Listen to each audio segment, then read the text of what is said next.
What keeps us healthy and happy as we go through life?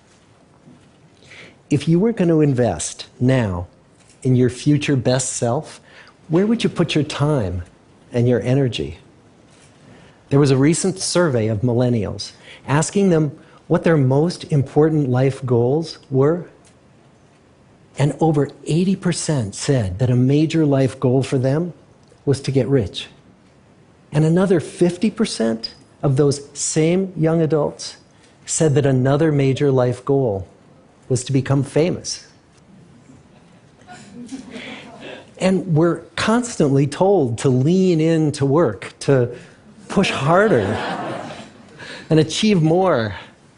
We're given the impression that these are the things that we need to go after in order to have a good life. Pictures of entire lives, of the choices that people make and how those choices work out for them, those pictures are almost impossible to get. Most of what we know about human life, we know from asking people to remember the past. And as we know, hindsight is anything but 20/20. We forget vast amounts of what happens to us in life, and sometimes memory is downright creative. But what if we could watch entire lives as they unfold through time? What if we could study people from the time that they were teenagers all the way into old age to see what really keeps people happy and healthy? We did that. The Harvard study of adult development may be the longest study of adult life that's ever been done. For 75 years, we've tracked the lives of 724 men. Year after year, asking about their work, their home lives, their health, and of course, asking all along the way without knowing how their life stories were going to turn out. Studies like this are exceedingly rare. Almost all projects of this kind fall apart within a decade because too many people drop out of the study, or funding for the research dries up, or the researchers get distracted, or they die, and nobody moves the ball further down the field. But through a combination of luck and the persistence of several generations of researchers, this study has survived. About 60 of our original 724 men are still alive, still participating in the study, most of them in their 90s. And we are now beginning to study the more than 2,000 children of these men. And I'm the fourth director of the study. Since 1938, we've tracked the lives of two groups of men. The first group started in the study when they were sophomores at Harvard College. They all finished college during World War II, and then most went off to serve in the war. And the second group that we've followed was a group of boys from Boston's poorest neighborhoods. Boys who were chosen for the study specifically because they were from some of the most troubled and disadvantaged families in the Boston of the 1930s. Most lived in tenements, many without hot and cold running water. When they entered the study, all of these teenagers were interviewed, they were given medical exams. We went to their homes and we interviewed their parents. And then these teenagers grew up into adults who entered all walks of life. They became factory workers and lawyers and bricklayers and doctors, one president of the United States. Some developed alcoholism, a few developed schizophrenia. Some climbed the social ladder from the bottom all the way to the very top, and some made that journey in the opposite direction. The founders of this study would never in their wildest dreams have imagined that I would be standing here today, 75 years later, telling you that the study still continues. Every 2 years, our patient and dedicated research staff calls up our men and asks them if we can send them yet one more set of questions about their lives. Many of the inner city Boston men ask us, "Why do you keep wanting to study me? My life just isn't that interesting." The Harvard men never asked that question.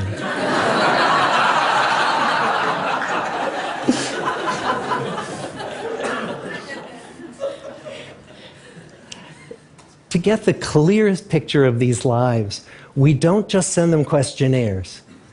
We interview them in their living rooms. We get their medical records from their doctors. We draw their blood. We scan their brains. We talk to their children. We videotape them talking with their wives about their deepest concerns. And when, about a decade ago, we finally asked the wives if they would join us as members of the study, many of the women said, "You know, it's about time."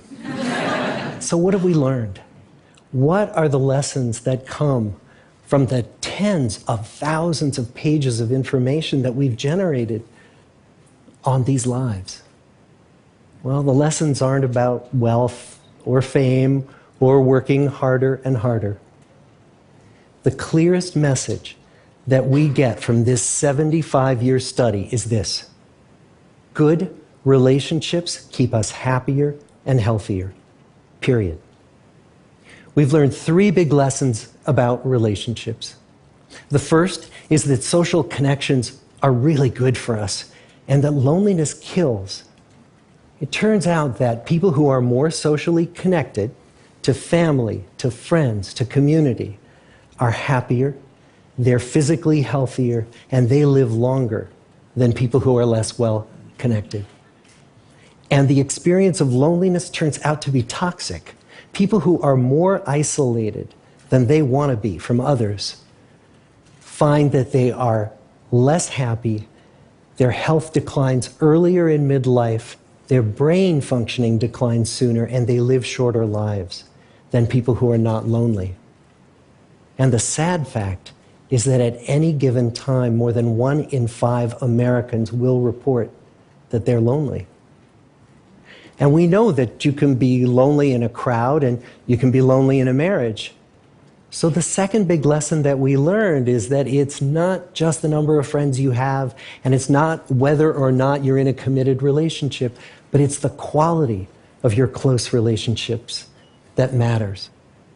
It turns out that living in the midst of conflict is really bad for our health.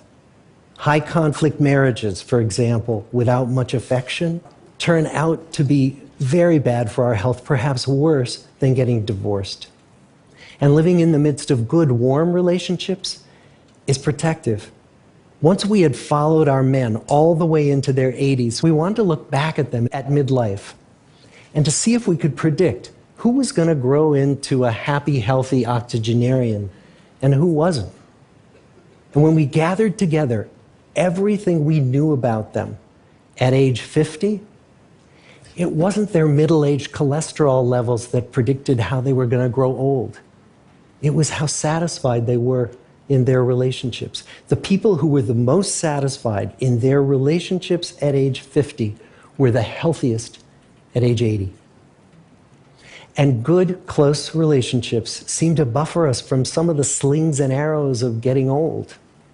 Our most happily partnered men and women reported in their 80s that on the days when they had more physical pain, their moods stayed just as happy. But the people who were in unhappy relationships, on the days when they reported more physical pain, it was magnified by more emotional pain. And the third big lesson that we learn about relationships and our health is that good relationships don't just protect our bodies, they protect our brains. It turns out that being in a securely attached relationship to another person in your 80s is protective. That the people who are in relationships where they really feel they can count on the other person in times of need, those people's memories stay sharper longer. And the people in relationships where they feel they really can't count on the other one, those are the people who experience earlier memory decline.